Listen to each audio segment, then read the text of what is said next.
fala, mas primeiro deixa eu despedir da minha família. Olha o que ele fala aqui, mas primeiro deixa eu me despedir dos meus. Jesus vira para ele e fala assim, ninguém tendo posto a mão no arado e olhar para trás é digno, é apto para o reino. Na segunda carta à igreja de Tessalônica, Paulo vai falar algo interessante sobre constância, estar constante. Esse é um outro grande problema nas igrejas, é de estar constante. O que isso significa, pastor?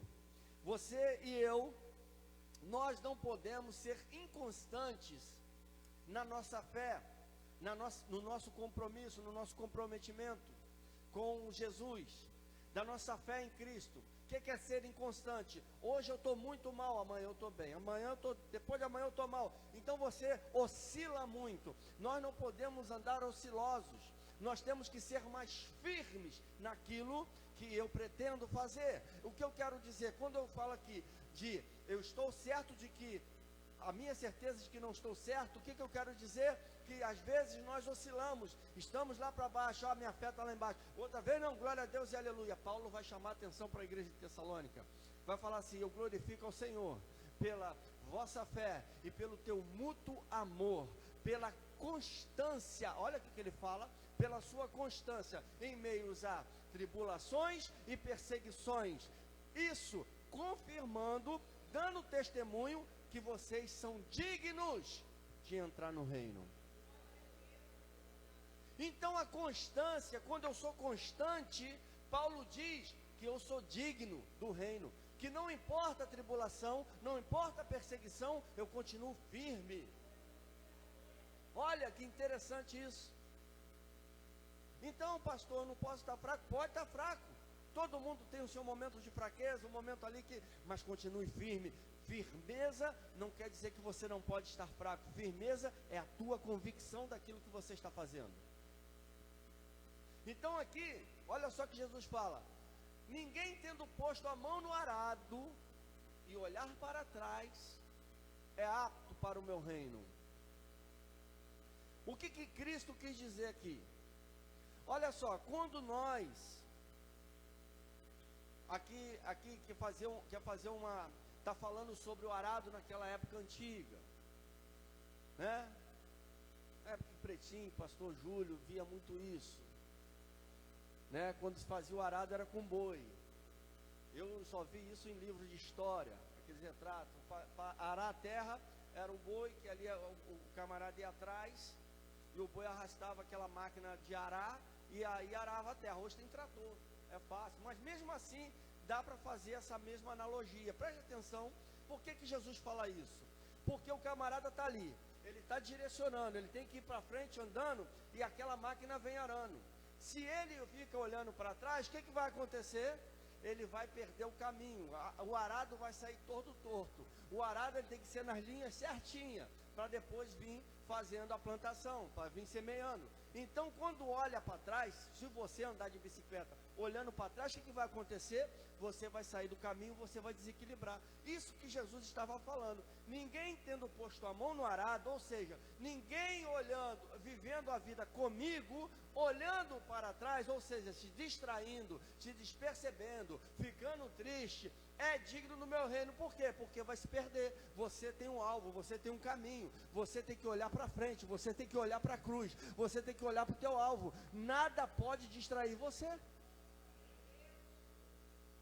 Porque se eu olho para trás, eu vou me desequilibrar, eu vou sair do caminho, eu vou perder o meu rumo, e aí a palavra de Deus diz que eu não sou apto ao reino. Mas aqui também tem uma outra coisa, quando a gente pensa em olhar para trás, é o retrocesso. Olhar para trás significa o retrocesso. Sabe quem fez isso na excelência? Por isso que eles não foram aptos para o reino. Foi o povo de Israel quando sai do Egito.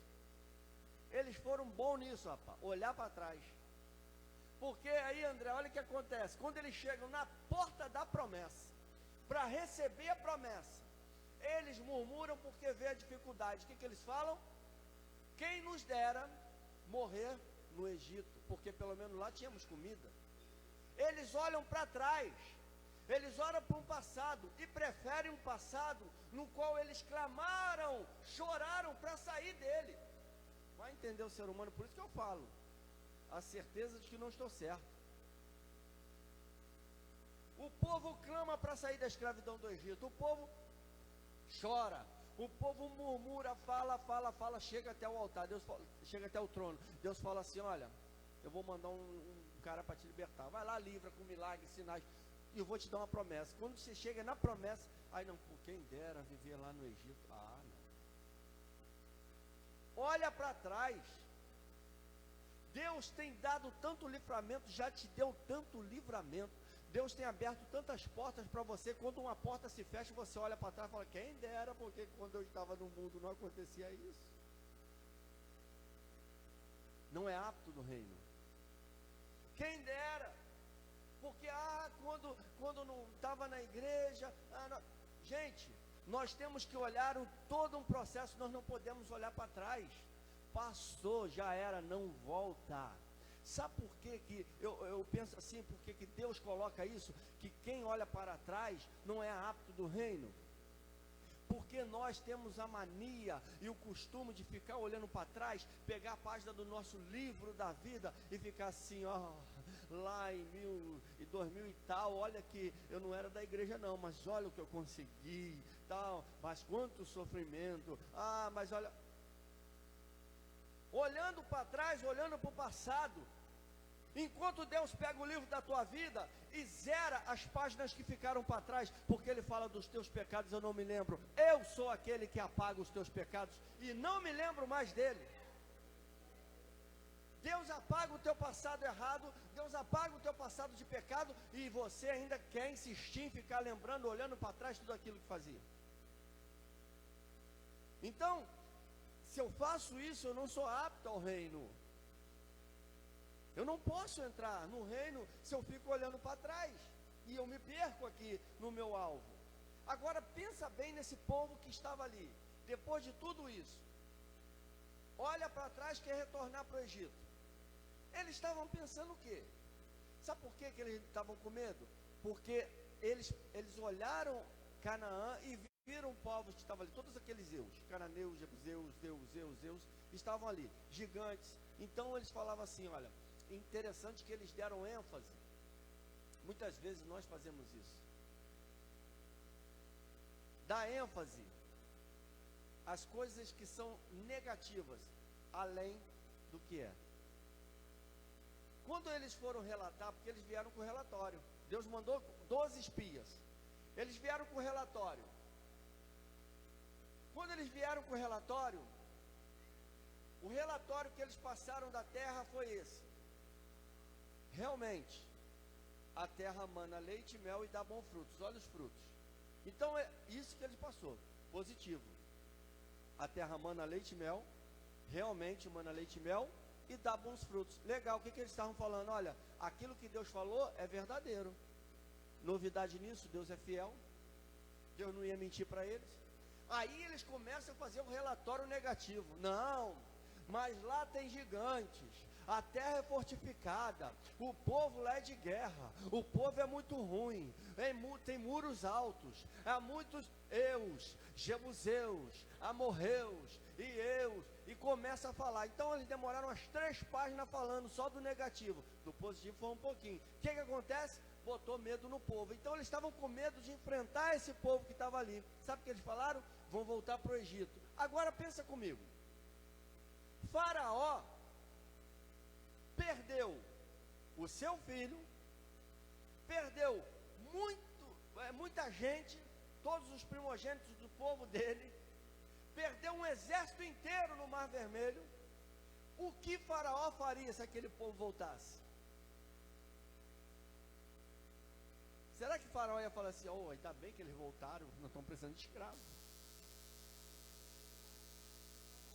Eles não chegariam nem no Egito, porque Faraó mataria eles no deserto, Porque quando o faraó soubesse assim, aquele povo está voltando, o povo que saiu daqui matando todo mundo, aí falou, então não deixa nem ele entrar, no deserto a gente mata ele. O que eu quero falar para você, o teu inimigo quer te matar no deserto. Se você não tiver um olhar para o alvo, se você não estiver olhando para a promessa e quiser retroceder, você não chega nem aonde você estava.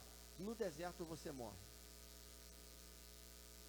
Porque ele não tem misericórdia.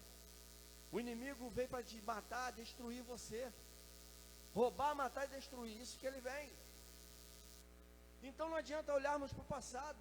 Não adianta olharmos para trás. E aí aqui, eu penso em algo também, para nós refletirmos. Porque a nossa salvação, que é a maior promessa da nossa vida, para nós alcançarmos outras promessas, com a promessa da salvação, eu alcanço outras promessas. Amém? Por que nós alcançamos isso? A Bíblia, ela vai me relatar, vai te relatar também, algumas passagens de sinais, milagres na vida de pessoas, bênçãos na vida de pessoas que foram extraordinários, sobrenatural. Vamos fazer um exercício aqui agora. Imaginem se essas pessoas retrocedem. Porque quando elas foram receber algo de Deus, o milagre de Jesus, elas saíram pelo caminho, com o objetivo de alcançar o seu milagre. Vamos imaginar que essas pessoas fossem inconstantes e que elas quisessem retroceder. Vamos lá. Amanhece. Tinha uma mulher que ela estava com fluxo de sangue, e há 12 anos aquilo incomodava dela, ela gastou todo o seu dinheiro naquilo e nada conseguiu curá-la. Nenhum médico da época conseguiu curar aquela mulher, não tinha cura para ela. Então amanhece, e ela fala assim, hoje eu vou conseguir o meu objetivo. Eu chego até Jesus, e eu tenho certeza que quando eu chegar até Ele, eu vou receber o meu milagre. Aquele era o caminho que ela traçou para aquele dia. Então ela sai da sua casa, ela começa a caminhar até encontrar Jesus. Quando ela vê uma multidão, ela fala, é ali que Ele está.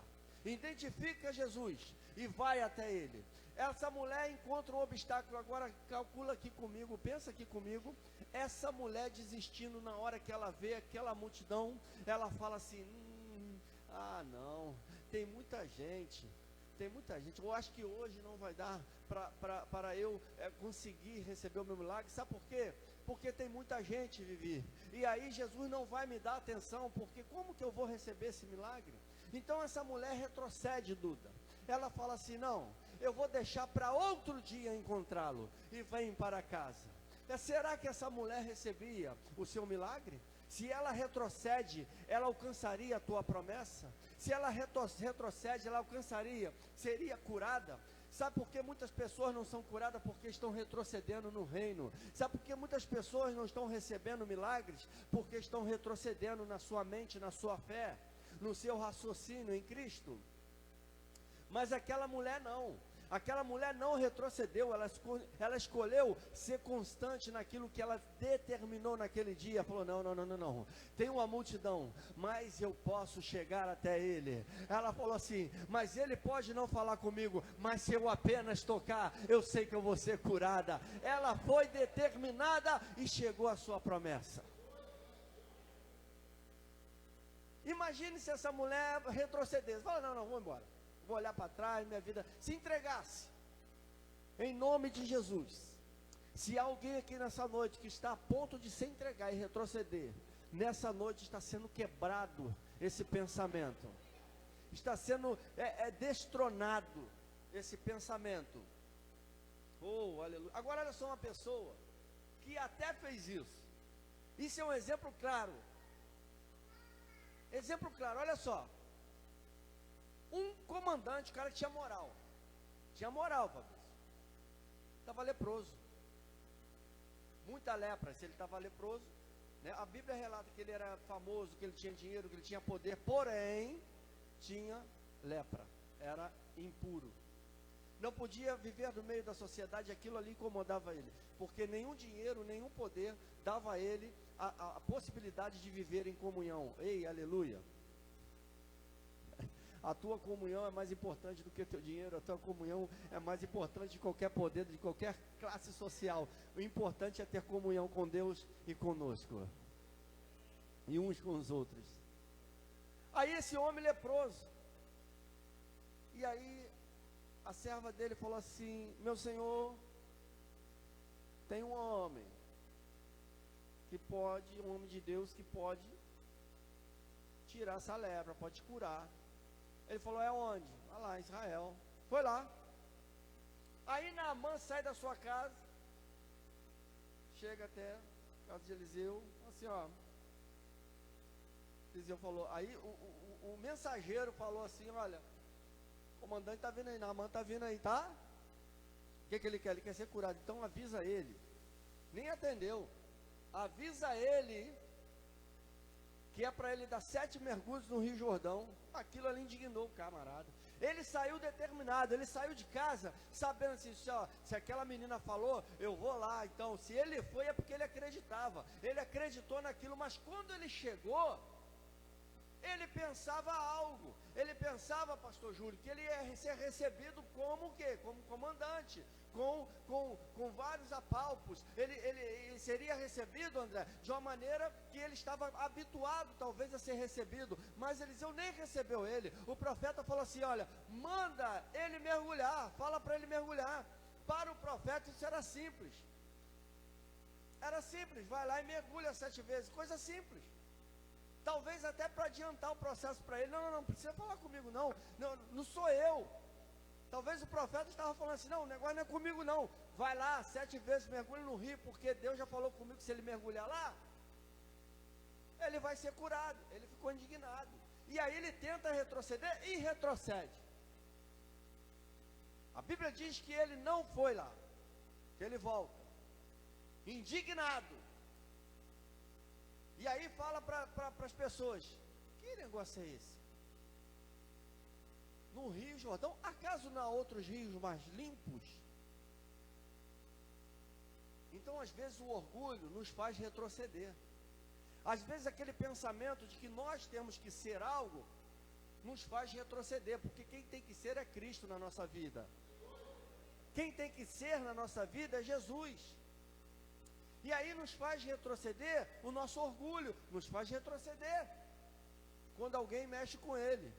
E aí o orgulho tira a razão, o orgulho tira a inteligência às vezes. Porque olha o que o cara fala para ele, o empregado dele fala uma coisa tão simples para ele. Fala: meu senhor, olha só, o senhor não estaria disposto a dar todo o seu dinheiro para você ficar livre? Sim, eu daria. Para eu ficar puro, eu pagaria o que fosse. Então, o que são 7 mergulhos no rio? Então, às vezes, as coisas são tão simples na nossa vida, que o orgulho nos cega, e nos faz retroceder, e nos faz não receber o milagre. Mas quando nós estamos constantes, certos, vai fazer o quê? É dar mergulho no Rio Jordão? Opa, agora que eu vou. Vai fazer o quê? Tem que andar daqui em Serapá? Vou. Vai fazer o quê? Vou. Sabe por quê? Tem fé. Porque é constante. Entende aquilo que o Senhor fala. Se o Senhor fala, eu pego e faço. Eu não questiono. Mas quando tem aquele que retrocede, começa a questionar, começa a falar: caso não tem rios mais limpos, por que é assim? Se ele botasse a mão em mim, eu seria curado. Meu povo, não podemos simplesmente questionar tudo que Deus fala. Eu estou questionando. Questiona tudo que a igreja faz, questiona tudo que acontece,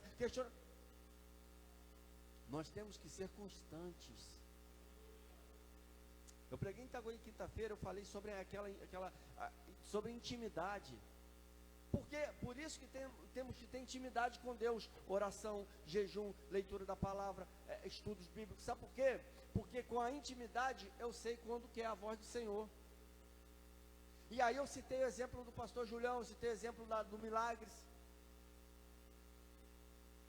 O Milagres, quem esteve aqui na segunda-feira, o Milagre, eu colocar o vídeo aqui. Como é que o Milagres fala comigo, gente? É aquilo ali. Manda mensagem: sangue, manda mensagem. Por que isso? É intimidade. Isso é intimidade, André. Então a nossa intimidade é aquela ali, o nosso modo de se cumprimentar, o nosso modo de falar é aquilo. Aí, recebo uma mensagem do Milagres. A mensagem do Milagres. Fala, amigo. Aí eu, fala, amigo, Milagres? Peguei o telefone e liguei pro Wellington Paulo. Wellington, Milagres está onde? Estou tentando ligar para ele aqui, não consigo. Ah, cara, ele mandou uma mensagem para mim aqui pedindo dinheiro. Eu falei, não, ele também está me pedindo dinheiro. Aí falou, não, eu falei, então vê aí onde ele está, porque eu não consigo falar com ele. Aí ligaram e tal. Daqui a pouco o Denis me liga e fala assim, olha, clonaram o telefone do Milagres. Eu falei, logo vi. Por que eu percebi? Porque ele falou comigo de uma maneira que ele não fala. Eu sabia que não era ele. Porque eu tinha intimidade com ele. Sabe por que a gente se perde às vezes? Porque quem não tem intimidade não reconhece a voz de Deus. Porque quem tem intimidade, na hora que Deus fala diferente, é Deus falando, fala, peraí, Deus não fala comigo assim. Não. Pastor Júlio foi a mesma coisa. Mandaram mensagem e falei, isso aqui não é Pastor Júlio. Aí daqui a pouco clonaram o telefone. Porque isso é intimidade. Então por que nós temos que buscar? Porque quando Deus falar com a gente essa voz eu conheço, essa maneira de falar comigo eu conheço, eu sei que eu posso ir. Agora quando eu tenho dúvida, quando eu não tenho intimidade, qualquer voz que vem é de Deus. E aí que a galera vai atrás, de Deus, falando então é Deus, vamos embora. Aí se perde. Então, Naamã retrocedeu, mas depois ele voltou. Bartimeu, imagine se Bartimeu retrocede naquele alvo, naquele objetivo que ele tinha. Qual era o objetivo de Bartimeu? Ele queria ver. E aí, quando ele percebe que Jesus estava passando naquele lugar, ele fala assim, é hoje. Traçou um alvo. Hoje eu vou ver. Bartimeu fala, aquilo ali é o que estava objetivando na sua mente. Eu vou ver. Eu vou voltar a ver. Eu vou voltar a enxergar. E aí, imagina Bartimeu retrocedendo, Viviane. Quando ele dá o primeiro brado, um primeiro grito, e Bartimeu fala, Jesus, filho de Davi, tenha misericórdia de mim. Aí ele ouve uma voz falando assim, cala-se, não incomode o mestre. Aí ele retrocede. Então tá bom, não é para eu incomodar o mestre, vou embora. Não vou mais falar nada não. Se cala. Jesus passaria. Bartimeu continuaria cego, sem ver. O seu objetivo não foi alcançado. Bartimeu, porque aquilo ali não seria relatado. Talvez quantas pessoas naquela época retrocederam e não foram relatadas aqui. Talvez chegaram próximas de Jesus, mas não conseguiram o seu objetivo. Sabe por quê? Porque retrocederam. Eu não sei qual é o grito que o mundo tem dado na tua mente, no teu ouvido, que tem feito você parar. Talvez tenha feito você parar de clamar, tem feito você parar de gritar para o Senhor, pelo milagre. Eu não sei qual é o grito que tem dado nos teus ouvidos, que o diabo tem lançado na tua mente, na tua casa, que você tem parado. Mas nessa noite eu quero falar para você, não retroceda diante das intimidações que o inimigo coloca sobre a sua mente, sobre os teus ouvidos. Abra os seus ouvidos, fortifiquem os teus ouvidos espirituais, para que você possa ouvir a voz que você conhece do Senhor, e não se calar diante de intimidações, falando que você não pode, falando que você não é capaz, falando que você não pode nem sequer estar perto do Senhor. E para finalizar, imagine se esse retrocede. Imagine, Wallace, se esse que eu vou falar retrocede.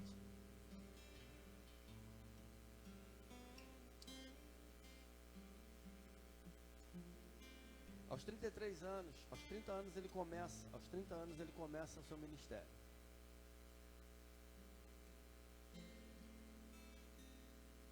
E ele tinha por objetivo alcançar um alvo. O alvo era a cruz. E ele começa o seu ministério. O seu primeiro milagre ele faz no Caná da Galileia, num casamento. E aí, de todas as dificuldades que o mundo enfrenta, como nós enfrentamos, ele também enfrentou, porque ele veio, se fez carne. E ele habitou no meio de nós. Todas as dificuldades do ser humano que nós temos, Jesus também teve. E imagine ele retrocedendo, ele falando, não é demais para mim. E ele até tentou, ou ele até pensou, ou ele até falou assim, Senhor, se possível for, afaste de mim esse cálice, Senhor. Sabe por quê? Porque ele viu algo que nós não vemos, e nós reclamamos das nossas dores. Mas ele não viu só a minha dor, ele não viu só a dor dele, ele viu a minha, a tua, de toda a humanidade, que estaria sobre ele. Quando nós temos uma dor, quando nós sentimos doído por alguma coisa, nós queremos retroceder. Ô Senhor, não estou aguentando. Nós que eu falo seres humanos. Mas ele não pegou só uma dor, porque a dor que eu sinto é a minha. Você sente a tua. Ele sentiu a dor de todos.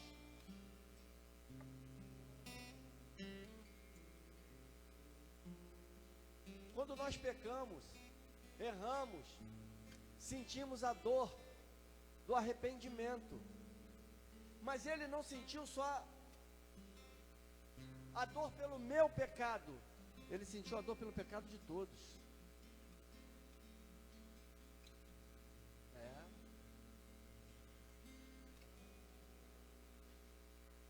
E aí? Aí no Getsêmani, ele chora.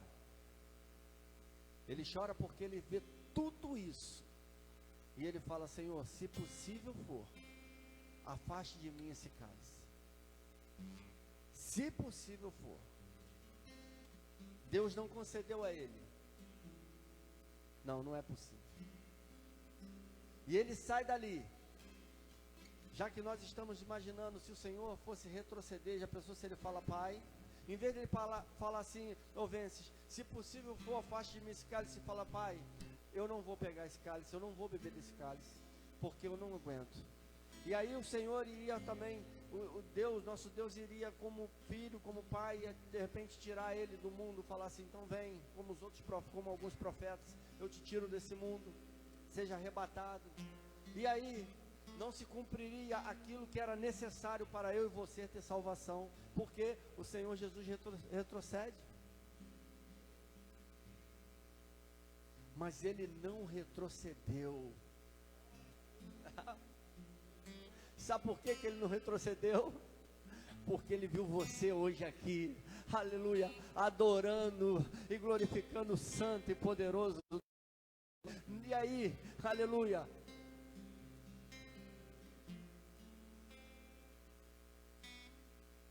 eu creio que naquele grande e maravilhoso dia, o Senhor olhará para você e vai falar assim, valeu a pena.